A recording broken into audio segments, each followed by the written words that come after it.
오늘은 하박국서 말씀입니다. 하박국의 이름은 포용하다, 포옹하다 또는 껴안다 이런 뜻이 되겠죠.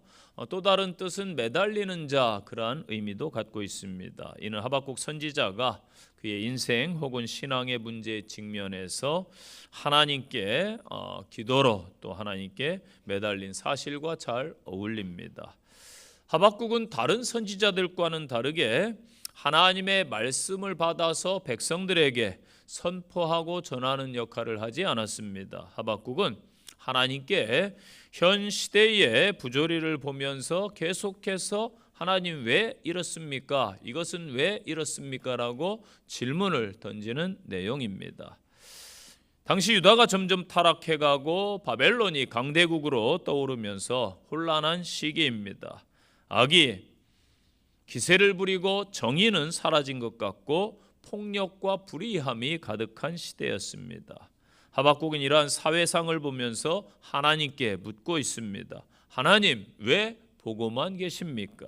어찌하여 악인들을 그대로 방치하십니까? 이렇게 질문하는 하박국에게 하나님께서 오늘 본문을 통해서 말씀을 하시는 것이지요. 의인은 믿음으로 말미암아 살리라. 아멘. 이 하박국이 남유다 말기에 나라가 이제 거의 기우는 그러한 시점입니다. 이 종교 개혁을 했던 요시아의 아들 요야김 시대에 활동했습니다. 이 동시대의 선지자로는 에레미야나 스바냐 또 나훔이라는 선지자가 함께했습니다. 남유다가 하나님을 계속 믿어왔지만은 동시에 우상 숭배, 이방신도 함께 섬기는 영적 타락의 상황입니다. 이에 유다 왕 요시야가 하나님을 온전히 섬기게 해야겠다. 이들이 하나님을 믿는 척하면서 교묘하게 양다리를 걸치고 하나님 앞에서 영적 음행을 하는 이러한 위선의 모습을 회개시켜야 되겠다 해서 종교개혁을 일으키는데 완벽하게 종교개혁을 하지는 못했습니다. 더군다나 요시야가 죽고 나서 그 이후에 그의 뒤를 이은 여호야김은 도리어 이 종교개혁을 다 퇴보시켜버리고 사회적으로, 영적으로, 육적으로 타락하도록 유도합니다. 그래서 영적으로 아주 혼란한 시기, 이제 나라가 거의 망국에 이른 그러한 시점이었습니다. 이러한 모습이 별로 낯설지 않습니다. 이사야 1장에 보면은 시대는 다르지만은 이사야가 선지자가 활동했던 그 시기도 불순종과 죄악이 만연했던 것이죠. 그러면서 열심히 제사를 드리고 열심히 제물을 가져오는데 하나님께서 그렇게 말씀하십니다. 너희들의 제사를 내가 기뻐하지 않는다. 너희들의 모임을 내가 기뻐하지 않는다. 헛된 제물을 나에게 드리지 말아라. 오늘날 지금 21세기에 멀리 갈 것 없습니다. 다른 열국 볼 필요 없어요. 이 대한민국의 교회의 그 모습은 어떠한가? 내가 믿는 하나님과 또 다른 교회에서 다른 신앙인들이 믿는 하나님이 다르다라는 생각이 들 때가 있습니다. 혼란에 빠질 때가 있어요. 목회자인 저조차도 이건 아닌데라는 생각이 드는 그러한 교회들도 요즘 시대는 많이 있다라는 것입니다.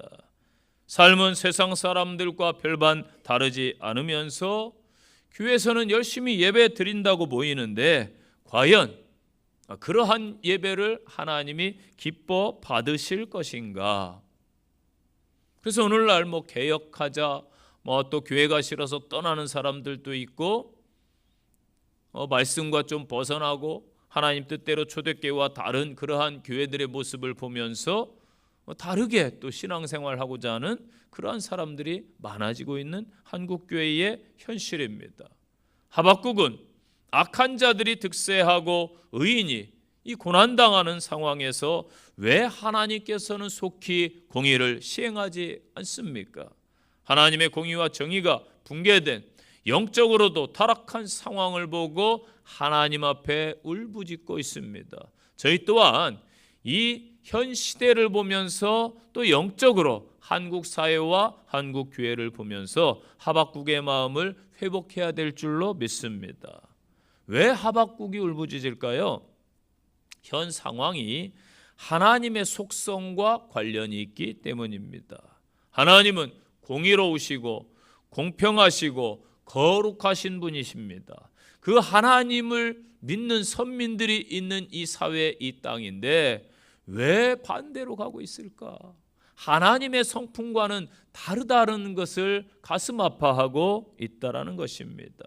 하박국 시대를 하박국 1장에서 말씀하고 있어요. 2절로부터 보면은 내가 강포로 말미암아 외쳐도 주께서 구원치 아니하십니다. 어찌하여 내가 죄악을 보게 하시며 패역을 눈으로 보게 하십니까? 겁탈과 강포가 내 앞에 있고 변론과 분쟁이 일어났습니다. 이러므로 율법이 해이해졌고 정의가 전혀 시행되지 못하고 있으며 이는 악인이 의인을 에워쌌으므로 정의가 굽게 행해지고 있습니다. 아멘. 4절까지의 말씀이에요. 오늘 주시는 이 하박국의 말씀을 통해서 저희들이 은혜의 시간이 되시기를 바랍니다. 첫 번째로 주시는 말씀은 하박국의 질문의 말씀을 줍니다. 제가 자라던 세대는 질문을 하지 않는 것이 예의였습니다. 그러면은 중간은 갔어요. 학교에서 선생님께 질문을 하면 안 되는 그러한 분위기 아시지요? 그러한 분위기였어요. 그리고 뭐 친구들도 질문 많이 하는 친구를 좋아하지 않았습니다. 그런데 교회에서도 그 시대는 그랬어요. 교회에서도 마찬가지예요. 질문하지 말고 무조건 믿으라는 거예요. 안 믿어지는데 막 믿으라는 거예요. 뭐 가르쳐 주지도 않고 그냥 교회 다니면 돼. 그렇게 하던 시절이었습니다. 그런데 여러분, 이것은 잘못입니다. 매일같이 약자들이 고통당하는 전쟁의 소식, 무고한 이들이 아픔을 겪는 그러한 이야기, 가진 자들의 횡포와 폭력과 부정, 부패의 소식이 계속 전해지고 있지요. 왜 세상은 이러한가? 언제쯤 정말로 좋은 세상이 올 것인가? 의문을 넘어서 질문을 아마 가질 것입니다. 하박국이라는 선지자도 그 시대의 불의와 정의가 없음을 보면서 하나님께 계속해서 질문을 던지는 것입니다. 여러분, 이 질문은 믿음이 없는 것이 아니라 믿음을 가졌기 때문에, 믿음이 있기 때문에 고뇌하는 것이고 고민하는 것이고 또 용기가 있는 것입니다.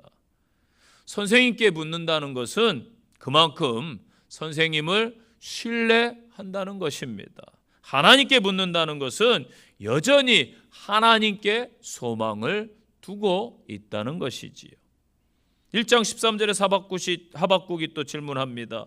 주께서는 눈이 정결하심으로 악을 차마 쳐다보지 못하시며 패역을 쳐다보지 못하시거늘 어찌하여 거짓된 자들을 방관하시며 악인이 자기보다 의로운 사람을 삼키는데도 잠잠하십니까?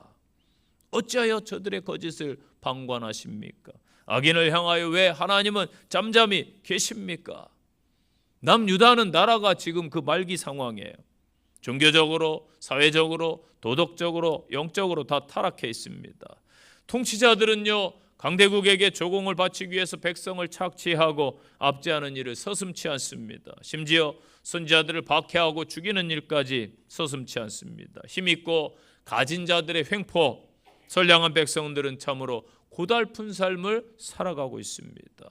이 하박국은 남은 자들의 이러한 고통, 연약한 자들의 고통스러운 상황을 대변하는 심정으로 불의한 자들을 속히 심판하지 아니하시는 그 이유를 막 항변투로 하나님께 따져 묻는 것입니다.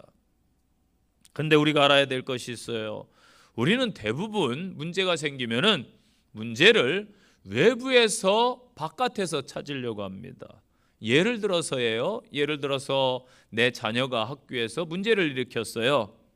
그럼 대부분 한국 부모들 그렇게 말하죠. 우리 아이는 착한데, 이렇게 시작합니다. 친구를 잘못 만나서 그렇다. 학교가 문제다. 선생님이 잘 가르쳤으면 이렇게 되었겠느냐라고 많은 사람들이 이야기를 하지요. 아니에요. 우리 크리스찬들은 특히 정직하시기 바랍니다. 다 누구 책임이에요? 부모 책임이고 자녀 내 아이 책임입니다. 외부에서 문제를 찾고 둘러대면은 그때는 회피할 수 있고 편하기도 하겠지요. 예를 들어서 부부싸움을 했어요. 성경에 보니까 해가 지도록 분을 품지 말라고 했는데 부부싸움 해보세요. 꼴 보기가 어때요? 싫어요. 얼굴 보기가 싫단 말이에요. 그러니까 각자 그래서 방 하나 있는 집이 편해. 2개로 나눠서 들어갑니다. 감히 들어가 버려? 나하고 얘기도 안 하고 들어가 버려? 둘이 똑같은 생각합니다. 남편과 아내가. 그러면 이제 상상이 막 커지는 거예요. 시간이 지날수록 잠이 옵니까? 더 열받죠. 그러니까 옛날 일도 생각나고 서운했던 것도 생각나고 아니 요거만 가지고 생각해도 뭐할 판에 막 키우는 거예요. 계속. 그러면 서로 오해가 쌓이는 것이죠. 사실은 남편은 남편대로 나에게 문제가 있고 아내는 아내대로 나에게 문제가 있는데 그걸 보지 못하는 것이죠. 그래서 직면을 해야 돼요. 불편할지라도 직면을 안 하면은 병도 놔두면 더 키우는 거예요. 빨리빨리 약은 약사에게 병은 의사에게 빨리빨리 해야 되는 거예요. 이렇듯이 편한데 놔두면은 문제가 더 커진다. 나중에 엄마가 나를 감싸주네? 더 큰 사고를 칠 수 있는 거예요, 아이들이. 그래서 직면 불편하죠. 본질을 봐야 되기 때문에 편하지 않습니다. 문제는 나에게 있는데 사실 마주하기가 두렵다라는 것이죠. 그럴지라도 내부에서 나에게서 항상 문제를 좀 찾기를 바랍니다. 지금의 상황이 그래요. 유다를 침략하는 그 갈대아인들을 탓하고 정죄하기 전에 그 남유다 자기들 스스로를 행위를 하나님 앞에 어떻게 섰는가, 사람들에게 어떻게 우리가 행했는가 돌아봐야 된다라는 것이죠. 갈대아인은 하나님이 이스라엘을 징계의 도구로 쓰시는 것뿐입니다. 하나님은 갈대아인이 아니라 이스라엘이 하나님께로 돌아오기를 기다리시는 거예요. 첫사랑을 회복해라, 우상을 버려라, 죄악을 회개하라. 이 하나님의 사인이라는 것이죠. 그래서 징계는 또 다른 하나님의 사랑의 표현이라는 것입니다. 소음이 커질수록 하나님은 침묵하는 것 같아요. 세상의 소리가 더욱 커지고 정의는 막 멀어져 갑니다. 현재 인간의 폭력과 대제국의 탐욕이 지금 세상을 덮어버리고 있습니다. 그런데요, 사람은 보이는 것에 반응하고 보이는 것에 끌려가는 존재예요. 뉴스 한 줄, 현재 내 경제 사정, 내 주변인이 나에게 상처 준 그 말 한마디. 그러나 여러분, 이것이 전부가 아니라는 것이죠. 역사의 주관자는요, 강대국이나 이 세상 사람들이 이 세상이 아니에요. 보이지 않는 곳에서 역사하는 하나님이신 줄로 믿습니다. 부조리한 현실이지만은 하나님의 영광의 날은 이 땅에 반드시 임할 줄로 믿습니다. 성도는 그렇기 때문에 어떠한 경우에도 하나님의 선하심을 의심하지 말아야 됩니다. 하박국 선지자는 공의가 실현되지 못하고 악인이 폭거를 행하는 등 하박국이 접한 이 갈등은 어찌 보면 근본적으로 현재 악하고 부조리한 그러한 구조 속에서 저와 여러분이 세계 모든 나라가 지금 겪고 있는 현실이라는 것이죠. 문제는 믿음을 가진 성도들도 이런 상황이 지속되면은 신앙적인 갈등은 물론 하나님의 선하심을 의심하는 상태에 이른다는 것입니다. 하나님께서 분명히 선하시고 공의로우심에도 불구하고 세상의 부조리한 현상이 나타나는 데는 하나님의 뜻이 있습니다. 왜 방치하는 것처럼 행하실까요? 가장 중요한 원인은요, 아무도 멸망하지 않고 아무도 멸망하는 것을 원치 아니하시는 하나님께서 그 악인들에게도 회개의 기회를 주시고 그들에 대해서 오래 참으시기 때문입니다. 또한 당신의 선한 뜻을 이루기 위해서 일시적으로 악을 허용하기도 하신다는 거예요. 의인 욥을 아시지요? 의인이라고 성경은 분명히 기록하고 있는데 욥이 고난을 당한 것도 욥의 믿음을 연단하기 위한 하나님의 선하신 뜻이 있었습니다. 성경의 에스더와 다니엘 등을 보면은 악한 이방인인 하만과 바벨론의 방백들, 또 메대와 바사의 제국의 총리들, 백성들이 무고한 선민들을, 그리고 다니엘과 그 친구들을 막 공격한 예가 등장하지요. 이를 하나님께서 허락하신 것은 선민들 또는 당신의 그 백성들에게 더 크고 영광스러운 자리, 더 확실한 구원을 체험하게 하기 위함인 줄로 믿습니다. 그래서 더 큰 목적, 더 선한 목적에 기인한 것이다. 우리는 나타난 현상과 하나님의 행사에 대해서 함부로 판단하며 하나님의 선하심을 의심하면 안 된다는 것이죠. 이 세상에서 가장 이해할 수 없는 일을 당하신 분이 예수님입니다. 죄가 없음에도 그 당시에 가장 죄의 형틀 십자가에서 죽으셔야 됐어요.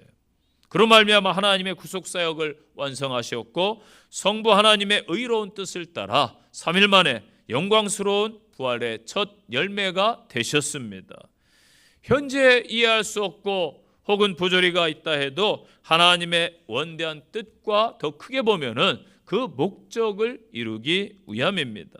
우리는 어떤 경우에도 끝까지 굳게 하나님을 신뢰하며 신실하신 하나님을 믿으며 그 앞에 서시기를 바랍니다. 현실이 어떠할지라도 장차 하나님의 공의가 완전히 서게 될 줄로 믿으시기를 바랍니다. 두 번째 주시는 말씀, 하나님의 응답이 있어요. 3절 보세요. 비록 더딜지라도 기다리라. 지체되지 않고 반드시 응하리라. 자, 하나님의 응답은 즉각적인 해결이 아니었습니다. 기다림과 믿음을 때로는 요구하고 있습니다. 더딜지라도 기다려라. 하나님이 말씀하셨어요. 내가 생각하는 것, 나의 시간표와 하나님의 계획과 하나님의 시간이 다를 수 있다라는 거예요. 하나님의 메시지는 그러나 분명합니다. 악은 심판을 받는다. 교만함은 무너진다. 우상은 다 헛된 것이다. 그러나 의인은 믿음으로 살아간다. 눈에 보이는 현 상황이 아니라 하나님을 신뢰하는 믿음의 태도가 생명을 결정한다라는 말씀입니다. 믿음은 현실을 외면하거나 또는 너무 낙관하는 태도가 아닙니다. 믿음은 하나님의 신실하심을 신뢰하고 보이지 않지만은 하나님의 말씀대로 살아가겠습니다. 이러한 결단인 거예요.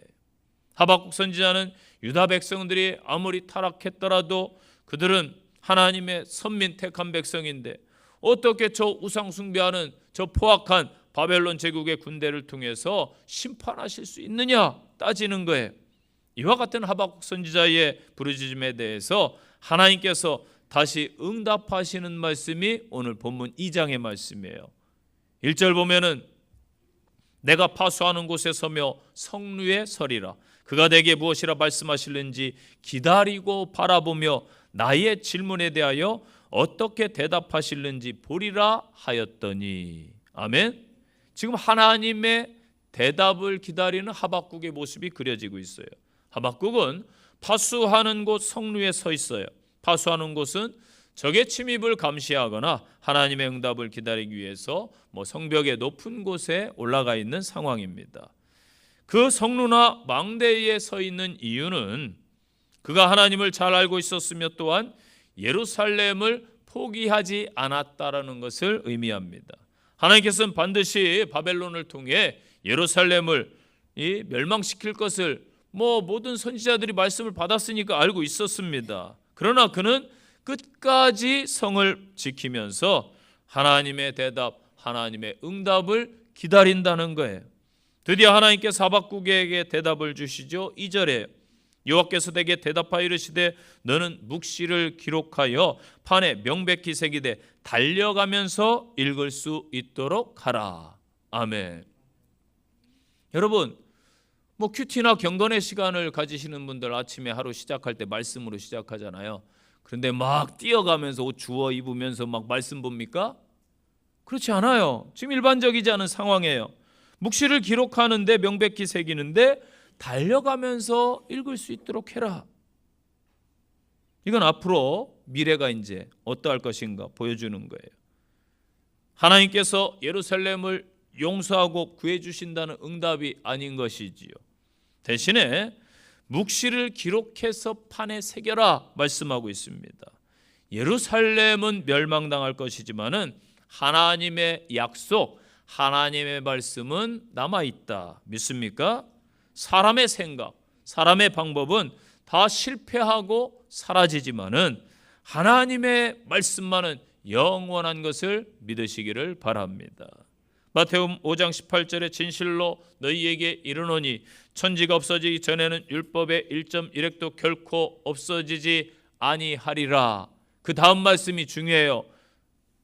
1.1획도 없어지지 아니하고 끝이 아니에요. 다 이루리라. 아멘. 다 이루리라. 약속이에요. 하나님의 약속의 말씀. 세상 물질 문명, 권세, 부귀, 영화 다 사라지지만은 하나님의 약속, 하나님의 말씀은 영원토록 살아서 성취되는 줄로 믿으시기를 바랍니다. 그러면서 6절부터 이제 화 있을진저 반복해서 말씀을 주고 있어요. 누구에게 화가 있다라는 거예요. 하나님을 모르는 이방인들, 하나님의 약속을 믿지 않는 사람들. 6절에 화 있을진저 자기 소유 아닌 것을 모으는 자여 언제까지 이르겠느냐. 내 소유가 아닌데 이걸 막 뺏어요. 지금 러시아가 막 우크라이나를 빼앗고 있고 미국도 대제국 아닙니까? 다른 나라 것을 막 움켜쥐고 있지 않습니까? 9절에 재앙을 피하기 위하여 높은 데 깃들이려 하며 자기 집을 위하여 부당한 이익을 취하는 자에게 화 있을지인저. 나만 위해 내 걸 위해서 남의 걸 빼앗아 부당한 이익을 취해요. 12절 보세요.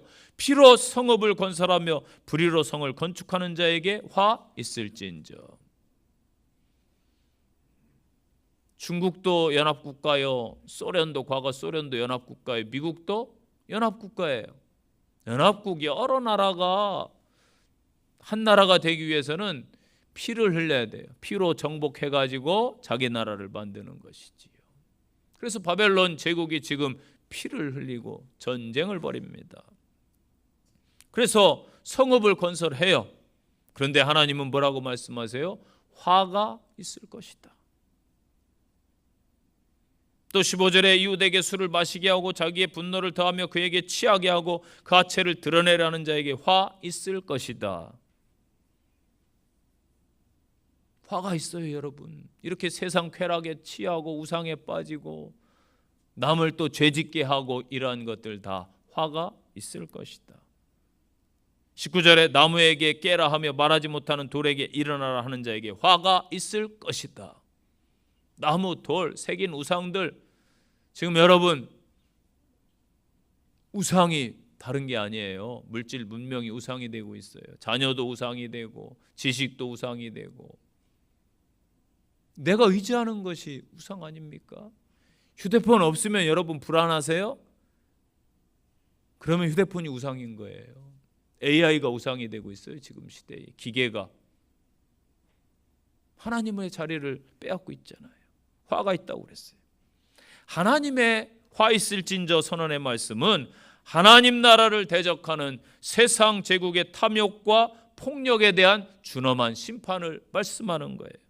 바벨론은 부당한 이익을 취하고 피로 성읍을 건설했고 우상 숭배로 인해서 민족을 막 섞어버리고 타락하게 만들고, 그러나 그들의 모든 수고는 다 헛되이 불타버릴 것입니다. 이는 아담의 타락 이후에 스스로 왕이 되어서 바벨탑을 쌓으려는 인간의 시도의 허망함을 뜻하는 거예요. 계속해서 여러분 역사는 반복이지요.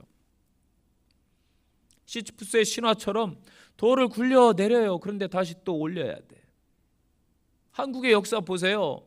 대통령들이 계속 정권이 끝나면 심판받고 또 정치인들 추풍낙엽처럼 떨어지고 또다시 반복되고 계속해서 또 잊을만 하면은 구테타가 일어나고. 우리나라뿐입니까? 남미나 못 사는 나라들 보세요. 맨날 반군하고 싸우고 있죠. 계속 반복돼요. 이게 역사예요. 인간의 시도가 결국은 바벨탑을 쌓는데 영원한 건 없더라. 다 무너집니다. 여러분 이집트에 가보세요. 피라미드 엄청납니다.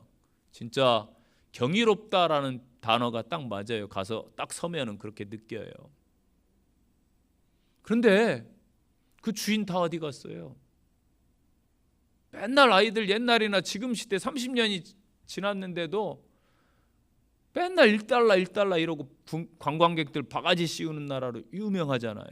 그런데 죄송합니다. 이집트에 친척이 있는 분들 용서하고 들으세요. 이집트 분들 안 계시죠? 그분들은 그냥 자연스러운 거예요. 그게 자연스러운 거예요. 옛날에 저희 7, 80년대 버스에서 임산부 있든 말든 막 집안에서 아이들 있든 말든 다 담배 폈잖아요. 그게 자연스럽듯이 그냥 남에게 사기치고 뭐 하고 이런 게 자연스러운 거예요. 그 주인들 다 어디 갔어요? 찬란했던 문화. 여러분 이게 인류의 역사 바벨탑이라는 겁니다. 예를 든 것뿐이에요. 지금 미국이 찬란한 문화를 자랑하지만은 오래가지 않습니다. 대영 제국 다 어디로 갔어요? 스페인 다 예전에 활개치고 그랬는데 식민지 삼고 허망한 것이지요. 그러나 하나님의 나라는 인간의 탈취나 목적, 정복으로 세워지는 게 아니라 오직 만군의 여호와의 주권적인 섭리와 공의로운 통치로 세워질 것입니다. 그래서 2장 14절 말씀에 우리가 찬양에서 많이 부르잖아요. 물이 바다를 덮음같이 여호와의 영광을 인정하는 것이 세상에 가득함이라. 그렇게 고백하는 거예요. 세상의 제국 멸망하고 사라지지만은 하나님의 통치와 영광은 온 우주에 가득하고 충만하다. 물은 생명을 의미하고요. 주는 하나님의 말씀을 의미하겠죠. 바다는 당연히 혼돈과 죄악이 가득한 세상, 이걸 다 덮어버려요. 하나님의 은혜가 마귀와 사탄이 주관하던 세상을 완전하게 정복할 것입니다. 이는 장차 예수 그리스도의 초림으로 시작해서 성령의 증거와 성령님의 역사, 성령의 전파를 통해 확장될 것이고, 지금 성령 시대 아닙니까? 그리고 장차 마지막 때에 예수님의 재림을 통해서 온 세상이 하나님의 영광을 대면하는 그날에 완성될 것입니다. 오늘날 교회가 여러분 어떠한가요? 말씀보다 감정이 앞서고 있습니다. 기도보다 사람의 소리가 앞서고 있어요. 여론이 앞서고 있어요. 진리보다 관계가 더 앞서는 교회들이 되어가고 있단 말이에요. 이때 우리의 신앙과 삶을 돌아보아야 됩니다. 다 같은 하나님을 믿는데 왜 다른 것 같은 생각이 들까요? 누군가는 잘못 믿고 있다라는 것이지요. 우리의 신앙과 삶을 돌아보아야 합니다. 오늘 이 시대에도 하나님은 여전히 일하시고 하나님은 살아 계십니다. 혹 응답이 더딜지라도, 저와 여러분이 바라는 그 응답이 아닐지라도 하나님은 그 하나님이시고 우리와 함께 계십니다. 그 하나님을 끝까지 붙드시고 신뢰하고 하나님을 의지하여 승리하는 성도들 되시기를 간절히 축원드립니다. 세 번째 주시는 말씀, 이게 결론이에요. 그래도 감사해야 돼요. 팀 켈러 목사가 이런 말을 했어요. 믿음은 하나님이 주신 것이 아니라 하나님 자신을 기뻐하는 것이다. 이게 무슨 말이지요? 우리는 하나님이 주신 것들에 관심이 많아요. 하나님을 구하지 않습니다. 그래가지고 우리의 기도 제목을 다 보세요. 이것도 주시고 저것도 주시고 저것도 주시고 하나님 자신을 기뻐하는 그런 성도인가 우리를 돌아봐야 되는 것이지요. 우리 청년들이 취업을 해야 됩니다. 청년들은. 그래서 취준생들이 있어요. 저희 집에도 취준생이 있었습니다. 그래서 제가 기도를 해요. 기도하는데 저는 목회자 양심으로 우리 아이를 위해서 기도는 많이 안 했어요. 둘째 녀석에게 미안한 얘기인데 아이를 위해서 기도를 먼저 하지 않습니다. 다른 아이들을 위해서 먼저 기도해요. 하나님 길을 열어주셔서 또 취업해서 하나님께 영광 돌리게 해 주세요. 때로는 고난 속에 있는데 그 고난을 통해서 또 성장할 수 있게 해 주세요. 그러한 이제 기도를 먼저 드리지요. 아마 여러분들도 그러하리라 저는 믿습니다. 그런데 어떤 분들은 내 자식밖에 몰라, 내 거밖에 몰라. 그러면 여러분 이게 과연 바른 신앙입니까? 하나님 자신을 먼저 구하세요. 그러면은 나머지는 하나님께서 더해 주실 겁니다. 더해 주세요. 자동으로. 옛날에 뭐 서장훈 선수나 농구 선수, 유명한 선수들 대학 진학할 때 후보 선수들 몇 명 같이 가요. 그런 거 아시죠? 왜 같이 갑니까? 학교에서 정책적으로 얘를 데려가려면은 얘네까지 데리고 가야 돼. 누구 때문에 누가 따라가는 거예요. 그래서 진짜를 얻으면은 나머지는 자연적으로 얻어지는 거예요. 그래서 영혼이 잘된 같이 범사가 잘된다, 이 말씀이 맞는 겁니다. 여러분은 하나님 주신 것에도 관심이 있으시겠지만은 하나님을 먼저 구하세요. 현재 하박국이 처한 상황이 어떻습니까? 3장 16절 말씀을 통해 볼 수 있어요. 내가 들었으므로 내 창자가 흔들렸고 그 목소리로 말미암아 내 입술이 떨렸도다. 우리가 우리를 치러 올라오는 환난 날을 내가 기다림으로 썩이는 것이 내 뼈에 들어왔으며 내 몸은 처수에서 떨리도다. 아멘. 자, 지금 환난의 그 두려움 때문에 선지자가 막 떨릴 정도로 떨려요. 우리는 전쟁 세대가 아닙니다. 우리 어르신들은 예전에 뭐 막 폭격 피난 가고 뭐 이렇게 하신 분들은 아마 그러한 것들을 더 아실 거예요. 아니 도망가지 왜 서 있어? 드라마나 영화 보면은 막 옆에 폭탄 터지면 엄마야 하고 서 있잖아요. 개가 딱 물려고 달려들면 도망가야 되는데 도망가지던가요? 개를 무서워하는 사람들 딱 얼어버려요. 예. 강도가 막 돈 내놔 하면 도망가야 되는데 꼼짝 못하고 막 소리도 안 나오고 그런 경험들이 있으시죠. 지금 하박국이 그러한 거예요. 너무 이걸 생각하니까, 자기 예루살렘 성의 멸망을 생각하니까 입술이 막 파릇파릇 떨리고 몸도 뼈도 떨리고 이런 경험들 우리는 몰라요. 그런데 지금 뭐 가까이는 이란 사람들, 저 뭐 이스라엘이나 그 주변의 레바논, 헤즈볼라, 폭격받는 팔레스타인, 우크라이나 그 기쁨의 교회 성도들 막 교회 옆에도 폭탄 떨어져 가지고 울타리 부서지고 선교사님 말씀하시잖아요. 그 아이들은 트라우마가 있어요. 막 떨리는 거예요. 나는 안 떨고 싶죠. 그런데 옆에 사람 죽은 거 보면은, 폭탄 터진 거 보면은 트라우마가 생기는 것이지요. 지금 들려오는 환난날에 대한 두려움, 선지자는 그걸 알기 때문에 뼈가 떨리는 거예요. 그런데 이제 뭐라고 고백해요? 두렵지 않습니다. 그럼에도 불구하고 나는 두렵지 않습니다. 그 이유가 뭐예요?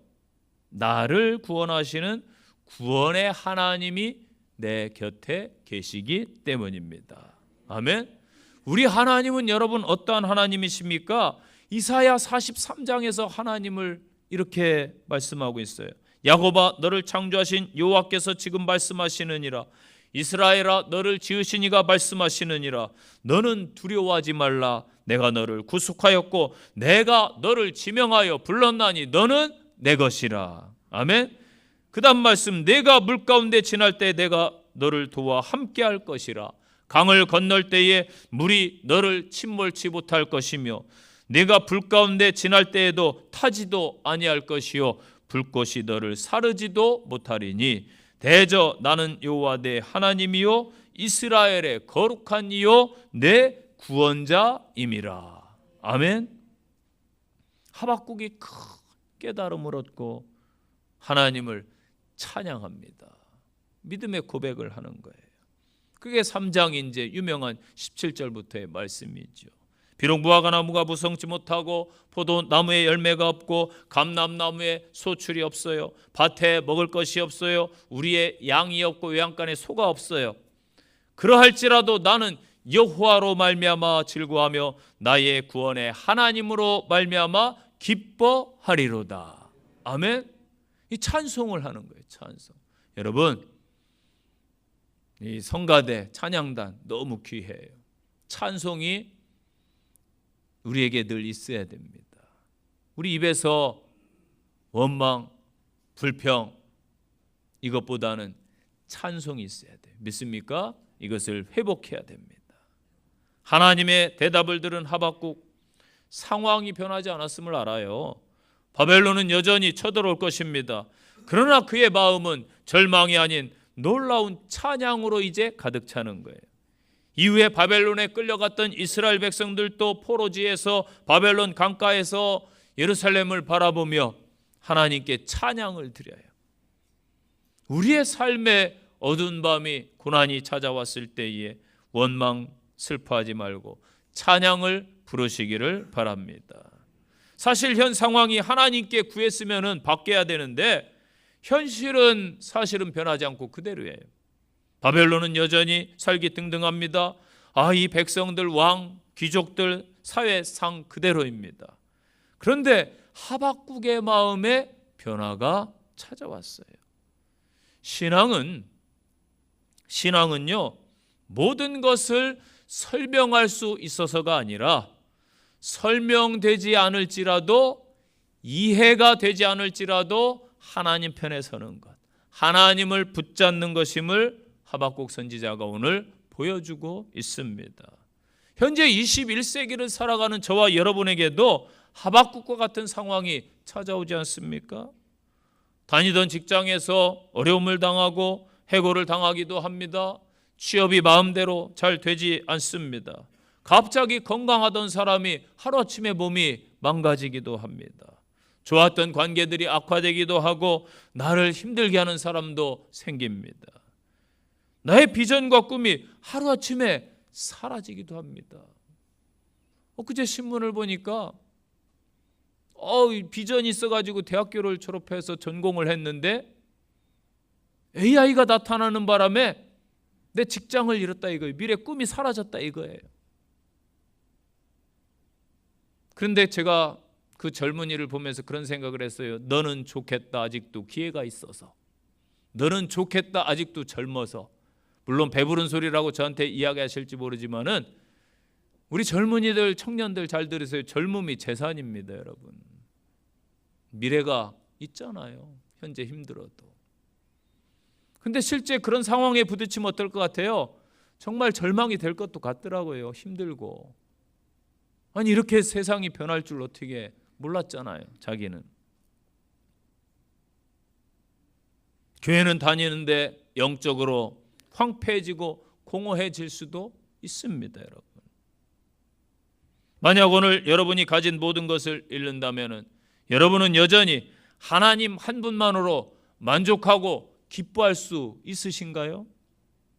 여러분의 기쁨의 근원은 과연 어디에 뿌리를 내리고 있습니까? 하나님으로 인한 기쁨을 경험하는 것이 여러분의 삶에 어떤 힘과 평안을 가져다 줄 것이라고 믿고 계십니까? 3장 19절 말씀이에요. 주 여호와는 나의 힘이시라. 아멘. 한번 따라서 해보실까요? 여호와는 나의 힘이십니다. 아멘. 그 다음 말씀 보세요. 나의 발을 사슴과 같게 하사 높은 곳으로 다니게 하셨습니다. 아멘.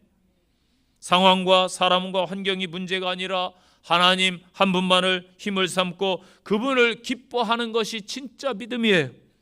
우리는 얼마나 가변적인 것을 보면서 실족하고 시험에 들고 무너지고 있습니까? 나만 굳게 믿음 안에 하나님 안에 거하면은 사실은 환경은, 상황은, 사람은, 저 마귀는 우리를 어쩌지 못할 줄로 믿습니다. 모든 것이 파괴되고 모든 것이 무너진 상황 속에서 선지자는 여전히 하나님을 자신의 힘으로 고백하고 있어요. 사슴은 험준한 바위 산악지대를 막 뛰어다니더라고요. 높은 곳은 위험한 곳일 수 있지만은 동시에 안전하고 적들이 침입할 수 없는 견고한 요새입니다. 단지 감정의 기쁨을 넘어서서 실제적인 능력과 담대함을 의미하는 것이지요. 하나님 안에서 기뻐하는 자, 고난의 한가운데서도 흔들리지 아니하고 평안함과 하나님 주시는 힘을 얻어서 이 땅의 고난과 험난한 세상을 능히 헤쳐나갈 줄로 믿습니다. 현실 도피적인 태도가 아니에요. 이것은 오히려 가장 비참한 현실을 직면할지라도 그 현실을 뛰어넘는 하나님의 주권, 하나님의 구원, 하나님의 능력을 나는 신뢰합니다. 이게 하박국의 고백입니다. 저와 여러분의 이 아침의 고백이 되시기를 바랍니다. 의인은 믿음으로 말미암아 살리라. 이게 로마서에서 나온 말씀이 아니에요. 하박국에서 주신 말씀입니다. 상황이 그럴지라도 네가 의인이 되었느냐? 하나님의 사람이 되었느냐? 의인은 믿음으로 말미암아 살리라. 이 원리를 통해서 우리는 죄와 사망으로부터 이미 해방되었습니다. 성령님의 인도함을 받아 하나님의 형상을 닮아가는 삶을 살아가고 있습니다. 저와 여러분이 처한 상황, 지금 전 세계가 똑같아요. 저는 왜 그런지 하나님께 저도 새벽마다 기도하면서 물어요. 아니 도대체 하나님, 저 미국 왜 저럽니까? 그래가지고 전 세계가 얼마나 피해를 보고 어렵습니까? 현재 이 세상이 처한 환경 현실이 어때요? 무화과 나무가 무성치 못하고 밭에 소출이 없고 황폐한 그러한 상황이지만은 반드시 하나님으로 말미암아 기뻐하게 하실 줄로 믿습니다. 현실은 늘 복잡했어요. 현실은 다 설명되지 않아요. 이 세상 원리가 그렇습니다. 그러할지라도 하나님은 이 세상을 주관하시는 분, 언제나 선하시고 공의로우십니다. 저와 여러분 사슴과 같이 힘찬 발걸음으로 이 시대와 세상을 이기면서 하나님의 영광을 하박국처럼 선포하는 예수 그리스도의 사람이 되시기를 간절히 축원드립니다. 적용의 말씀입니다. 첫째, 신앙의 문제와 의문이 생길 때 하나님께 나는 질문하는 성도입니까? 하나님 앞에 자꾸 물으시기를 바랍니다. 두 번째 적용입니다. 더딜지라도 저와 여러분은 기다릴 수 있어야 됩니다. 늦어져도 하나님의 정확한 때를 의심치 마시고 하나님 앞에 서시기를 바랍니다. 세 번째 적용입니다. 상황이 변하지 않을지라도 하나님을 기뻐하고 나는 찬양할 수 있는가? 참된 믿음, 그래도 감사하는 성도들이 되시기를 바랍니다.